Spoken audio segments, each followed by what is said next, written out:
Hello guys, welcome back to my YouTube channel.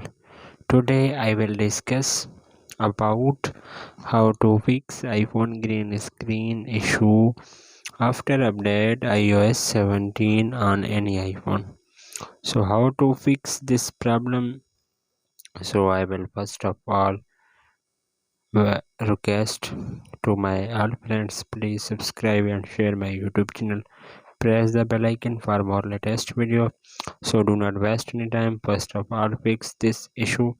So you have first of all you have remove all the background app, then you have use any some apps. For example, you have open the setting, and then you have photos, cameras, and then other any app you have used.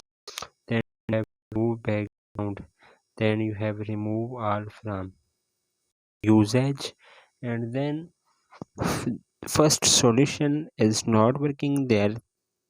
Second solution, you have turn iPhone off and then back on. Then you have open the setting, and then you have click on general, and then scroll up, then you have click on shutdown, and then save the power off slide, and then your mobile is turned off, and then 5 to 10 seconds, and then you have turn on back.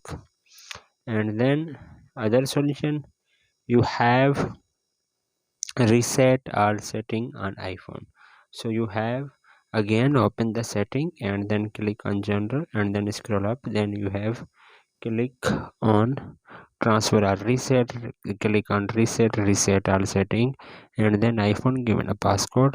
Do not lose any data your iPhone, then only reset all setting. And then other solution, you have update iOS the latest version. Then you have again open the setting and click on general, and then click on software update, and check the iOS update on your iPhone is available. Then you have update iOS version on your iPhone.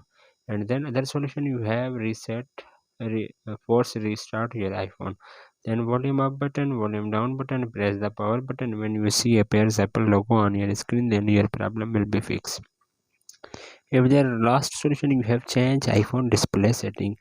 The emperor screen setting and display features on iPhone are the most common cases of the green screen issue. As a result, you will need to just adjust your iPhone's display setting, including brightness, true tone, and other related variables. These are some simple ways to get this problem fixed. Adjust the brightness, then you have open the setting, and then click on display and brightness, then you have from adjust or brightness from your iPhone, and then your problem will be fixed. So hopefully guys, after watching this video, you will all know if you have any problem. So please let me know in the comments box. Thanks for watching. See you in the next video.